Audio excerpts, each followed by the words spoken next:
A very good morning, dear doctors. Today we are going to discuss on some previous year uh, MCQ related to the medicine, and our today's topic on plasma apheresis and related complication.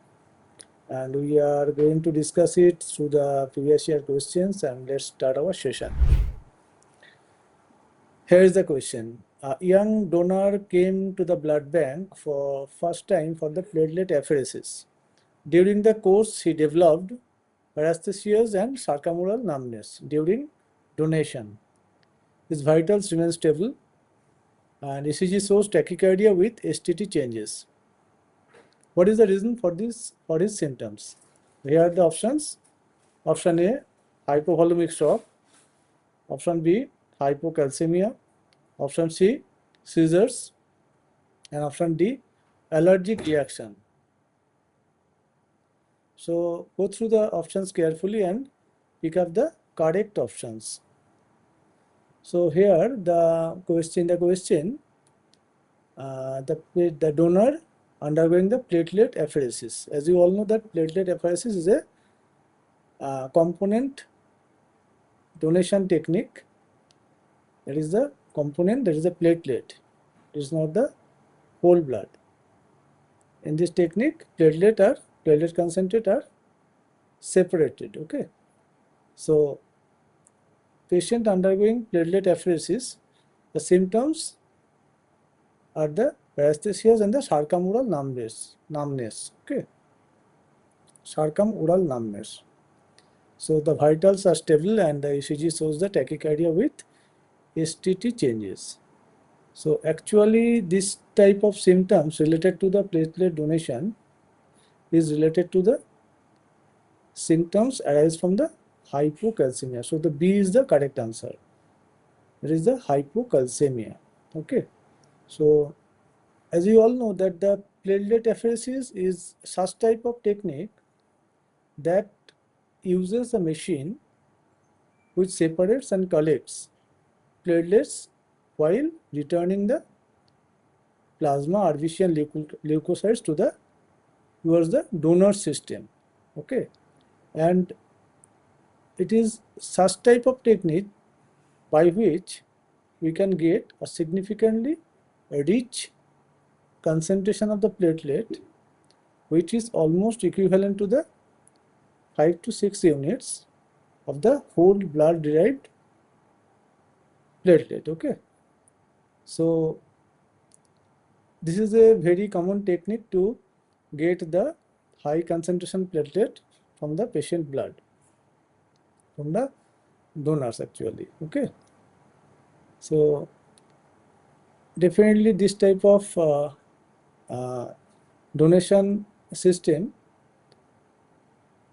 as it's normally taking around 1 to 2 hours for a particular session, it might lead to some sort of mild to moderate complication. Okay, so we have to know the all type of complications related to that, so that the donor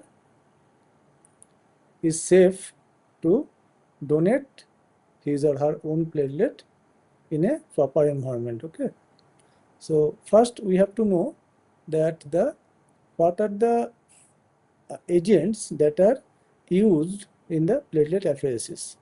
So it's a system where the the donor's blood actually enters into the extracorporeal environment. It's a machine actually where the donor's blood enters in that particular system.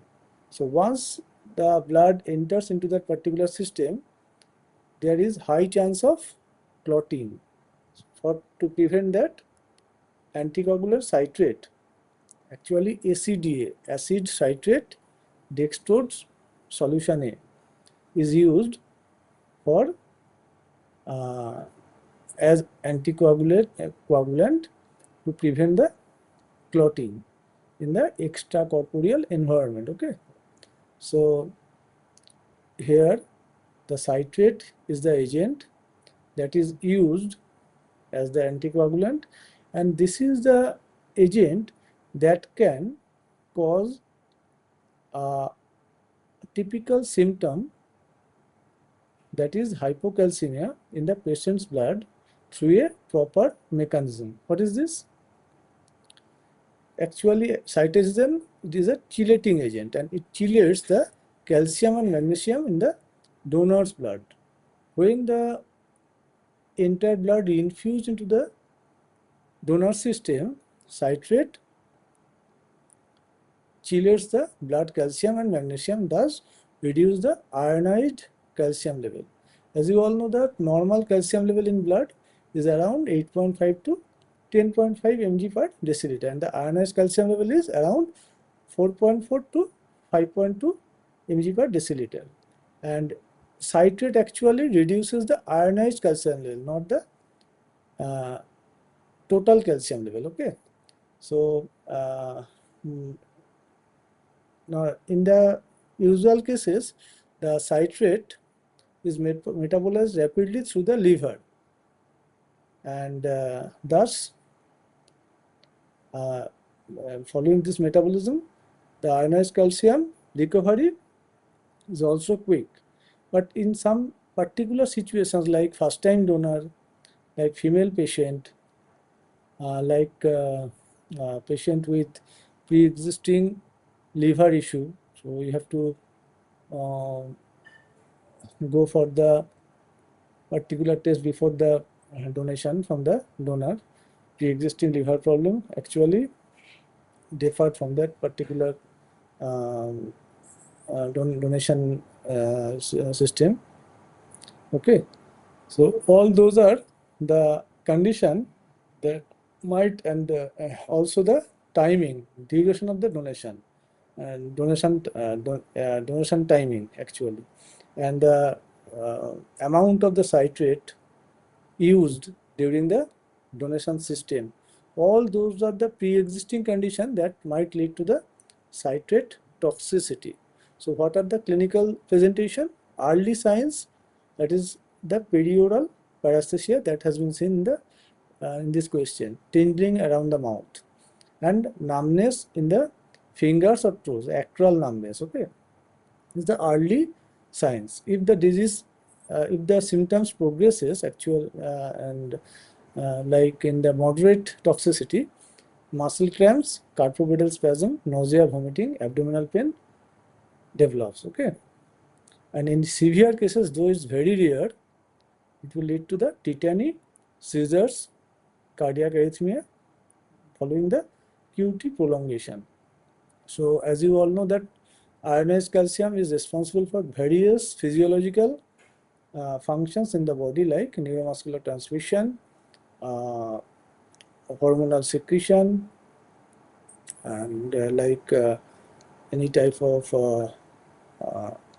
muscular activity, and thus the maintenance of the ionized calcium is very much necessary for our normal physiological function. So once you have picked up the symptoms related to the hypocalcemia in the donors, in the donor, you have to be prompt enough to manage the cases. In mild hypocalcemia, transient hypocalcemia, reassurance is necessary. First, slow the infusion rate and assure the patient. Okay, and in such condition, oral calcium is a good choice to replace the calcium level in the blood. And sometimes in such type of before that particular donation technique, prophylaxis with actually calcium prophylaxis is a way to prevent the intraprocedural hypocalcemia. Okay, or the prophylaxis with the dairy products rich with calcium is another way to prevent the transient hypocalcemia during the interprocedural period. And if the patient having the moderate symptom, then stop the infusion for that time and start the oral calcium, or if necessary the IV intravenous calcium gluconate, 10% intravenous calcium gluconate over 5 to 10 minutes. Okay. And in severe hypocalcemia, though this is rare, this is definitely it's a acute emergency, and patient might develop different type of symptoms, maybe related to the cardiac or neurological. So stop the infusion and start the IV calcium gluconate as early as possible, and most of the time the symptoms subside accordingly. So why the other options are incorrect? So here first come to the hypovolemic shock. Here you can see in hypovolemic shock normally presents with the hypotension with tachycardia. Here the vitals remain stable, so you can exclude this part. Next come to the seizures. Seizures actually occur in severe hypocalcemia, and the typical presentation is not go with the seizures activity. Okay. And come to the allergic reaction. Allergic reaction with citrate following the platelet apheresis, there are different type of agents that can cause the allergic reaction, like the citrate itself and agents used in the extracorporeal system, like that might lead to the allergic reaction. But the finding here is not correlated with the allergy. In mild allergic reaction, usually there is localized urticarial hives and followed by the typical rash in the body. And if it is moderate, the typical allergic reactions are generalized urticaria or rash with the angioedema, with perioral edema. Okay. So the symptoms related to the allergic reaction not matched with the symptoms given in the questions. So here is our high topic, that is the typical citrate-induced hypocalcemia is most commonly adverse event in apheresis donation. The tingling lips sign is the classic warning to slow the procedure. So just memorize all those things. Citrate is a ACDA. In ACDA, chelates the ionized calcium, and that might lead to the transient hypocalcemia in platelet apheresis donors. And most common symptoms is the circumoral tingling. Best preventive measures prophylactic with oral calcium, and the treatment of choice in case of moderate to severe hypocalcemia, there is a intravenous calcium gluconate. So here is all about our today's session. Welcome to AI MedTech. Stay strategic, stay tuned. This is Dr. Akhil Basu. See you soon.